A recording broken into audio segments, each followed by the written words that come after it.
কিন্তু কোন ওয়াহাবি, কোন দেওবন্দি, কোন লামুজাহাবি, কোন কাদিয়ানি, কোন শিয়া, কোন বদআকিদা, কোন বদমাযহাবের দিমাগে ঘোষেনি। তারা তো নবীকে মহব্বত করেনি।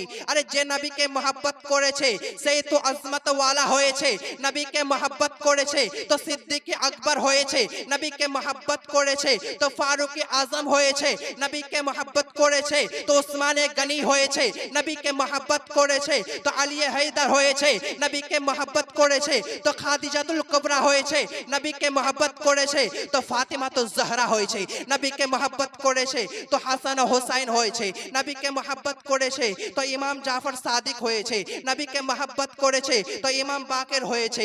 নবীকে মহব্বত করেছে তো জৈনুল আবিদিন হয়েছে। নবীকে মহব্বত করেছে তো মুসা কাজী হয়েছে। নবীকে মহব্বত করেছে তো আল্লাহর ওলি হয়েছে। নবীকে মহব্বত করেছে তো পীরানে পীর রোশন জমির আব্দুল কাদের জিলানী হয়েছে। নবীকে মহব্বত করেছে তো জুনায়েদ বাগদাদি হয়েছে। নবীকে মহব্বত করেছে তো খাজা গরিব নওয়াজ হয়েছে। নবীকে মহব্বত করেছে তো নিজামউদ্দিন আউলিয়া হয়েছে। নবীকে মহব্বত করেছে তো সাবির কলিয়ারি হয়েছে। নবীকে মহব্বত করেছে ওই মালদার সরজমিনের মধ্যে আলাউল হক পান্ডবী হয়েছে। নবীকে মহব্বত করেছে তো এই বীরভূমের সরজমিনের মধ্যে দাতা বাবা মেহবুব শাহ হয়েছে। নবীকে মহব্বত করেছে তো আল্লাহর ওলি হয়েছে। নবীকে মহব্বত করেছে তো তাজুশ শরিয়া হয়েছে। নবীকে মহব্বত করেছে তো ইমাম আহমদ রাজা হয়েছে। নবীকে মহব্বত করেছে তো গৌসে বাংলা হয়েছে। নবীকে মহব্বত করেছে তো গৌসে সানি হয়েছে। নবীকে মহব্বত করেছে তো মাওলা পাক হয়েছে। সুবহানাল্লাহ, সুবহানাল্লাহ।